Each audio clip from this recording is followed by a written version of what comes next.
بینەرانی بەڕێزی تەلەڤیزیۆنی پەرتەو ئەم کاتتان باش. لە درێژەی وتوێژەکانمان سەبارەت بە کۆنگرەی ملی کورد ئیمڕۆ لە ڕێگەی تەلەفۆنەوە هاوڕێ ڕەحمەتی فاتحی لە ئەندامانی ڕەهبەری حیزبی کۆمونیست کاریگەری ئێران حکمەتیستمان لەگەڵایە. هاوڕێ ڕەحمەت بەخێربێ بۆ ئستودیۆی تەلەڤیزیۆنی پەرتەو لە ڕێگەی تەلەفۆنەوە. سپاس بۆ ئێوە، سلااو ڕێزمە بۆ بینەرانی تەلەڤیزیۆنی پەرتەو و سپاس بۆ کاتەکەتان. سپاس بۆ ئێوەش. هاوڕێ ڕەحمەت، هەروەک ئێوە و بینەرانی ئێمەش ئاگادارن بەرەو بەرگوزاری کۆنگرەی بەناو ملی کورد ئەڕۆین و تابیر و تەفاسیرێکی جیاواز سەبارەت بەم مەوزوعە هەیە. لە میدیاکانەوە دوو ڕێی جیاواز هەیە لە ناو دەستەی بەڕێوەبەری کۆنگرەی ملی کورد، ئەوەی کە لایەنێکیان باز لە حەقی تعینی سەرنوێشت بۆ خەڵکی کورد ئەکەن بە نمونەی وڵاتێک وەکو وڵاتی کۆسۆڤۆ و دواتر لە لایەنی بەرامبەریشیەوە ڕێی جەمعێک داواکردنی حکوومەتێک بە وەکو لە چەشنی حکوومەتی ئیقلیمی کوردستان یا حکوومەتی هەرێمی کوردستان لەم بارەوە پێم خۆشە ڕێی و نەزەریەوە وەربگرم. سپاستان دەکەم. من ئەوڵەن با بێستینتەن واقعاً کۆنگرە بەرگوزارە کرێت یان نا، چون پرۆسەیە کە تا ئێستا ئەم کۆنگرە تێی کردووە یا ئێباتە پێشەوە بەرحاڵ زۆر دوورنمایەک یا حەدیاقل بۆ ئەو کەسانەی کە سازماندەی ئەم کۆنگرەن خەریکە هێندێ دوودڵی و ناومێدی تیا دروستە بێ. بۆیەش من قسەکەم وەیە بابزانین ئایا واقعاً ئەم کۆنگرە ئەگیرە یا ناگیرێ. لە بینی ئەوەی کە ئاوات و خواستی مەسەلەن کەسێک لەو کۆنگرەیە یا حتا سازمانێک لەو کۆنگرەیە چییە، ئەبێ فەرق بخەی لەگەڵ ئەهدافی ئەو کۆنگرەیە. منی شەڕێکویەوە لەم لاولای بیستومە کە کەسانێ باس لەواکەن کە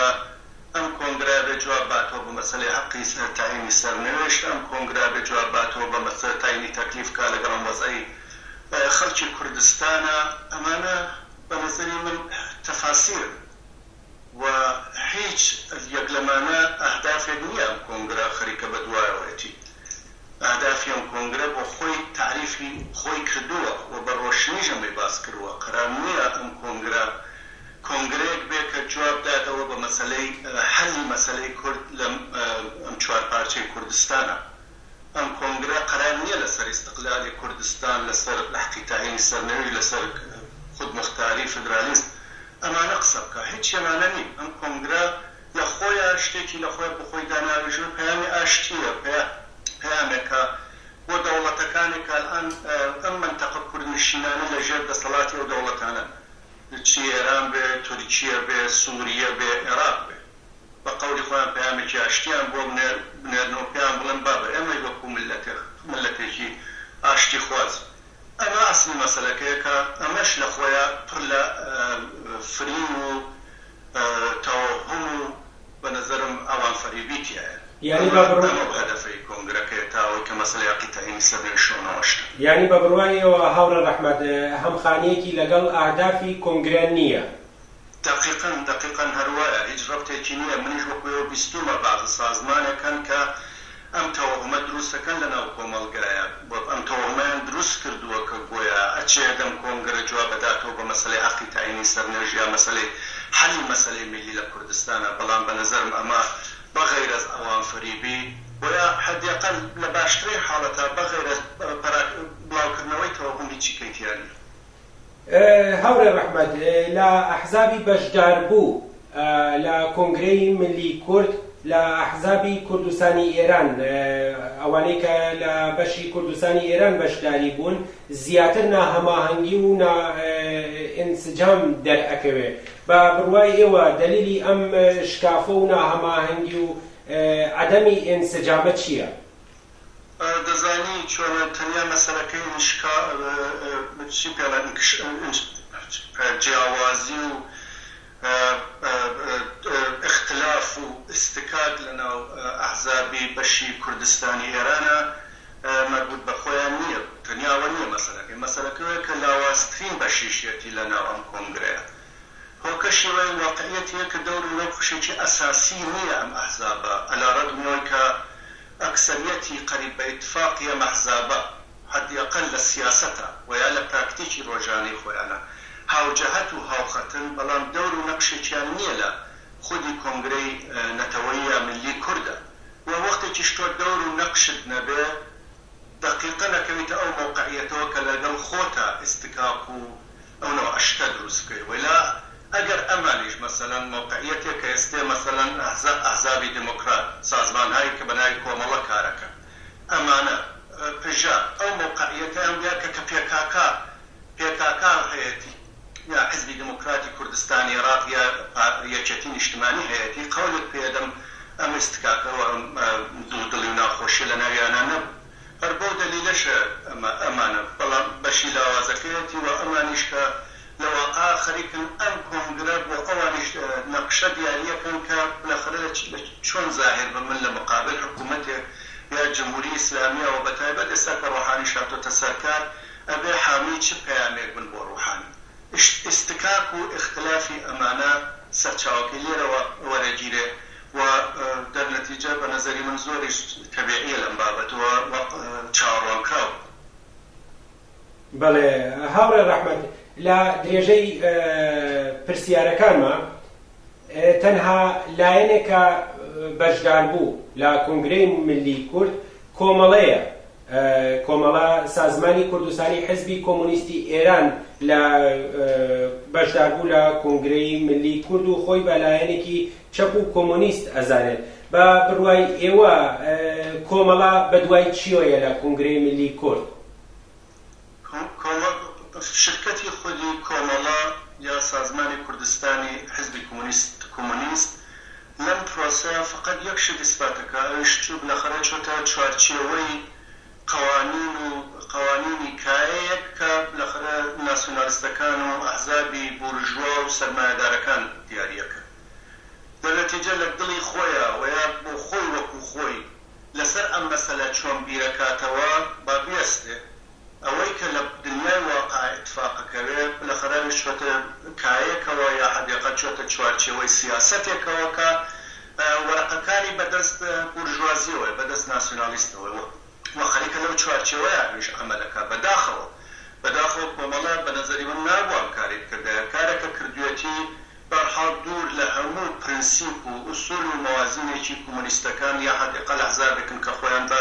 چەپ و ئەحزابی کارگەری تعریفەکەن و خودی ئەمەش بە نەزەری من موقعیەتی کۆمەڵەی بە شیدەت لاواز کردووە کۆمەڵە کوتم بۆ خۆی یەکێک لەو سازمانانەیە کە بە قەولی خۆی دەڵێ ئەچمە ناو ئەو کۆنگرەوە لەوێ دەنگی خەڵکی کوردستان ئەگەیەنم بە وڵاتانی کە بە فڵان و ئەمانە ئەمە بالاخره خۆشیان دەزانن تەوەهمە ئەمە خۆشیان دەزانن بە نەزەر ئەوان فەریبیە لەوێ هەروەکو من لە قسەکانی ئەوەڵیشا باسم کرد قەرار نییە لێ لەسەر سەرنوشتی کۆمەلگای کوردستان لەسەر خەڵکی فەقیر و هەژە لەسەر ژنان لەسەر کرێکار لەسەر ئەمنیەت لەسەر ئاسایی لەسەر کەرامەت و حورمەتی ئینسان لەو کۆنگرەیە قسەیە بکرێ ئەوەی کە قەرارە قسەیە بکرێ ئەوەیە کە لەم کۆنگرەیە ئەوانە چن بالاخره فشار بۆ حکوومەتەکان دێنن کە لەو بابەتەوە ئەمە ئەم ئەحزابی بورژوا و ناسیۆنالیستەش بالاخره بێبەش نەکەن لەم سەرمایە و ئیمکاناتە زۆرەی کام کۆمەلگانە هەیەتی و ئەوانش ببن بە ساحەبێک بەشێک لەم سێناریۆیە ساحەبی بەشێک لەم سەرەوەت و سامانە کە بەبانیش ببڕێن کۆمەڵەش خەریکە چۆتە چۆ ئەم چوارچێوە بەڵام دەزانم کۆمەڵە بۆ خۆی وەکو خۆی هەر جۆرێکی کە تعریف لەم مەسەلاکە کە بەداخەوە ئەین واقعیەتی نییەوە خۆکردنە چاوی کرێکار و زەحمەتکێش لە کوردستان و خەڵکی کوردستانە. هاوڕێ ڕەحمەت ئەوان باز دەواکەن کە بەرحەڵ زەرفێک و هەلێک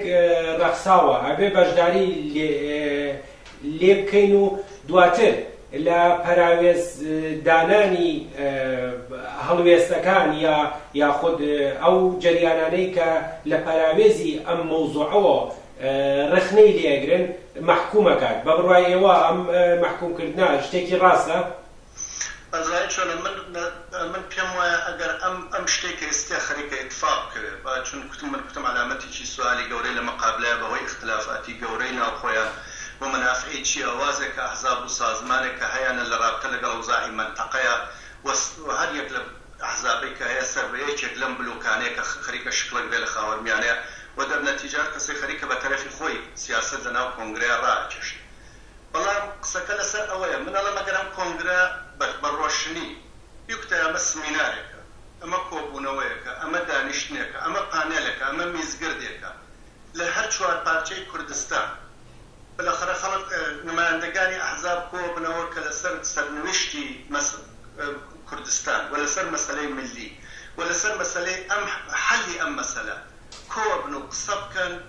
بە نظری من جێی خۆی بوو لەم بابەتەوە هەموو حیزب و سازمانێک بچووە لێ قسەی خۆی بکردایە و تەلاشی بکردایە بالاخره سیاسەتی خۆی بکا بە سیاسەتی حاکم بەسەر ئەو سمینارەیە وەگەر نەشیتوانیە حەدیقەل خەڵکی کوردستان وەکو شاهدی کە بۆ خۆیان ئەم سمینارەیان تاقیبە کرد و ئەبینی ئەو وەختی قودرەتی انتخابیان لەم زاویەوە ئەگەر کۆمەڵە پاتایە لە هەمچی موقعیەتێکە شرکەتی کردایە و ئێمە وەکو حیزبی حکومەتی زوایە هەر جەرایانێکیکە و یا شخصیەتێکیکە انتقادی لێ بگرتایە بە نەزەرم کۆمەڵە حەقی بوو. بەڵام ئەوەی کە ئێستێک کۆمەڵە کردوێتی من لاوەڵیشەوە کوتم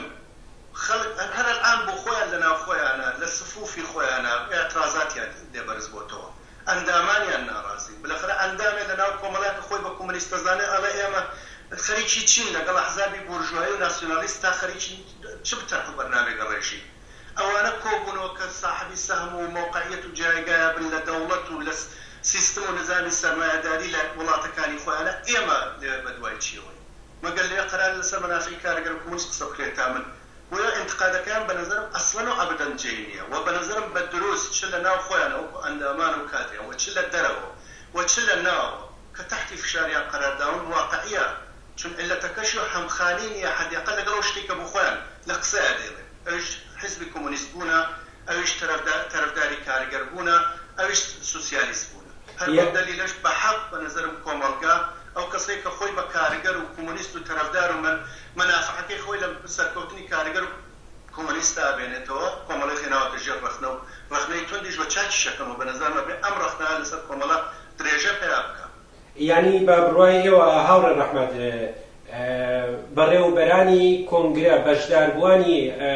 کۆنگرە لە مقابل عملێکی ئەنجام شده قەرارەدەن لە واقع تەسمیمگیریەک لەوێ ناکرێت پێشتر تەسمیمەکان گیراوە. دقیقاً من قسەکەم لەسەرەوە نییە کە حتمەن ئەم کۆنگرە کۆ دەبێتەوە وەلێ بە سیاسەتێکی حتا واحدەگە من قسەکەمەوە نییە چون من لاوەڵیشەوە کوتم ئەم کۆنگرە هەر لەگەڵ من بەلانەیەکی یەکجار زۆر لە ناو خۆیان ڕوبەڕوە چون کوتم هەر یەک خەریکە تەبعیەت لە سیاسەتێکی معەن بەنابە موقعیەتی جغرافیایی و قودرەتایە کە لەم منتەقەیە عەمەلەکە هەر بۆیش بۆ نمونە الان مەسەلەن کێشەیەکی یەکجار زۆری بینی پێکاکا و پارتی بالاخره کامی مدعی لە منتەقەیە بۆتە ئەوەی کە ممکنە کۆنگرە لەگەڵ بوون بەس ڕوبەڕوو بکە. بەحسەکەم لەسەر ئەوە نییە من قسەکەم لەسەر سیاسەتێک ئەمە تاقیبیەکە کە ئایا سەرکەوتووە بەیان نابێ ئەمە ببێ بێستی سیاسەتێکم کۆنگرە تاقیبیەکە ئەوەیە کە مەجموعەیە ئەحزابی بورژوە مەجموعەیە سەرمایەدار لەم کۆنگرەیە کۆبوونەوە کە بالاخره تەلاشی بکەن کە دەوڵەتهای منتەقە قانع بکەن بەوەی کە ئەوانیش سەهیم بن لە قودرەتە. ئەمەی کە ساڵهای ساڵاری کە ئەحزابی بورژوایی چ دموکراتی لە ئێرانە چه ئەحزابێکە لە کوردستانی عێراقا پارتیە یەکێتیە چه پێکاکایە چه ئەو حیزبانێکی ئێستا لە سووریا عەمەلەکەن تەواوی تەلاشەکەیانەوە بووە کە لەم بابەتۆ سەهیم بن لە قودرەتە کە دەوڵەتهای مەرکەزی ئەمانەی حەزف کردووە دەوڵەتهای مەرکەزی بە شەدیدترین وەج سەرکوبی کردو و نەیهێشتووە واردی ئەم پرۆسەی قودرەتە بن. ئەمەی کە ئایا ئەوانە توانن لێ بە سیاسەتێکی معەن و واحد بگان بە نەزەرم ئەبێ بێستین و بیبینی کە من شکم هەیە بەڵام ئەمە هیچ کردیتێک یا تەوجیهێک نییە بۆ کۆمەڵە کە بڵێ لەو بابەتەوە وەڵام من ئەچمە ئەوێ دەرنەتیجە توان سیاسەت و نەزەری کۆنگرە بگۆڕم بە قازانجی کۆمەڵگا بە قازانجی حەلی مەسەلەی کورد. سپاس بۆ ڕوونکردنەوەکەت هاوڕێ ڕەحمەت. تکایە لە 2 دقیقە وەڵاممان بدەرەوە سەرەڕای ئەوەی کە مەجموعەیەک لایەنی بەرچاو بەشداری لە کۆنگرەی ملی کوردەکەن بەڵام ئەبێ کرێکاران و زەحمەتکێشان و ئینسانە ئازادی خوازەکان لەم مەرحەلە چی بکەن هەڵوێستیان چۆن بێت؟ بە نەزەرم من پرۆسەی ئەوەی کە کارگەر و کۆمونیست و خەڵکی ئازادیخوا بەرابەری تەڵەب یا ئەو کەسانەی کە دڵیان بۆ ئەمنیەت و ئاسایش و ڕفا لە کوردستانە لێدا هەر ئێستا پرۆسەکەی دەستی پێ کردووە و مخالفت لەگەڵ ئەم کۆنگرەیە بە دروست دەستی پێکردووە و لە زاویە و لە منزەری کۆمەلگا و لە منزەری کارگەر و زەحمەتکێشی و جاماوە بالاخره انتقادەکە لە خودی کۆنگرەکە و بە تایبەت من دەکوتیشم لە کۆمەڵەیەکە چون لەگەڵەوانی کە زۆر مشکلەی نییە چون بەحاڵ ئەحزابی ناسیۆنالیستن و ئەحزابی بورژوار و مەجموعەی سەرمایەدار کۆبوونەوە خەریکن تەعیین تەکلیفەکەن بەڵام لە کۆمەڵەیەکەن بەو دەلیلەی کە خۆی حەدیاقەل لە قسەی عالەمە کۆمۆنیستن بۆیە کارگەر وهین ئەوەڵین کارێکە دەبێت بیکە ئەوەڵەن ئەبێ بە سەراحەت و بە شەفافیەت و ڕۆشنیەوە ئەم کۆنگرە ڕەت بکاتەوە بەمانە بڵێ ئێوە کە لەوێ دانیشتون نە نمایەندەی منن ونا ئێوە ئەتوانن جوابی مەسەلەی کورد بنەوە مەسەلەی حەلی مەسەلەی کورد و مەسەلەی ملی لە کووردا بنەوە و دەرنەتیجە هەر کارێکە ئەیکەن لە چوارچێوەی مەنافعی من نییە و لەلایەن منەوە ڕەتە و قابلی دفاعی ئەمە ئەوڵین کارێکە دووەمین کار کە ئەکرێ بە نەزەرمە بێ کۆمۆنیستەکان لە منتەقەیە لە هەموو شوێنەکانی کەی کوردستانە تەلاش بکە کە ئالترناتیڤ مقابل لە مقابل ئەمە ئالترناتیڤە دروست بکە کۆمەڵە دەیتوانی لەم ڕێگایە تەلاش بکە دەیتوانی لەم ڕێگاوە وارد بێ ئەحزابی چەپ و کۆمۆنیست شخصیەتای کارگەری شخصیەتای کۆمۆنیست و سوسیالیست لە نوێ منتەقەیە کۆ بکاتەوە ئالترناتیڤ مقابل لە مقابل ئالترناتیڤ بورژواکانە دروست بکە